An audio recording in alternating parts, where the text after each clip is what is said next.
მოგესალმებით მეგობრებო, პირველ რიგში მინდა გითხრათ, რომ დღეს გაჟღერდა ინფორმაცია, რომ ორმა შეწყალება ითხოვა აქტივისტმა, რომელიც დაკავებული იყო.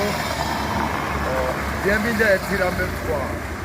როდესაც მე თვითონ ვიჯექი ციხეში, მაშინ მიდიოდა კაგრას აქციები, მაშინ იყო შარლ მიშელის მოლაპარაკებები და ციხეში ყოფნა იმდენი ტვირთი არ იყო, როდესაც ვძნობდი, რომ გარეთ დუხს პროცესები, რომ ყველაფერი კარგადაა, რომ ბრძოლა მიდის და იმედიანად ზიხარ საერთოდ და მეტი სხვანაირი განწყობა გაქვს. მაგრამ როდესაც ტელევიზორში ვნახე კამერაში, რომ შარლ მიშელმა ხელი მოაწერა და შარლ მიშელის წყალობით მიცვიდნენ პარტიები და ხელი მოაწერენ და გააправენ და მოვკდა პროცესი, მოვკდა ყველაფერი.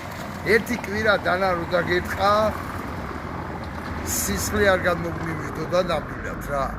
ეს იყო ყველაზე დიდი ტრაგედია და მე მათ მდგომარეობაში შევდივარ და საერთოდ ვინ რას ვიზამთ კონკრეტულ სიტუაციაში არავინ არ ვიცით და მათ მდგომარეობაში შევდივარ, რა თქმა უნდა, საერთაშორისო უნივერსიტეტი არაფერი ღმერთმა გაუმარჯოთ, მებრძოლები არიან, იბრძოlen, მაგრამ თუ ჩვენ გარდავანახეთ იმ პატიმრებს, რომ ქუჩაში ბრძოლა გრძელდება, რომ მალე დადგება გამარჯვების დღე, რომ მალე გამოხვალ ღირსეულად, ძალიან ძნელი გასაძლები არის კამერაში, როცა თან მარტოზე ხარ, თუ კი მარტოზე ხარ და თუნდაც სხვასთან ერთად იჯდე პრინციპში.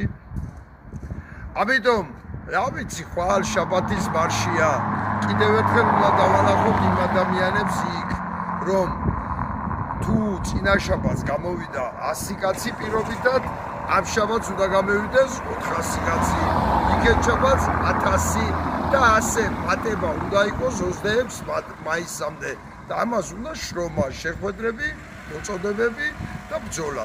მადლობ ყურადღებისათვის.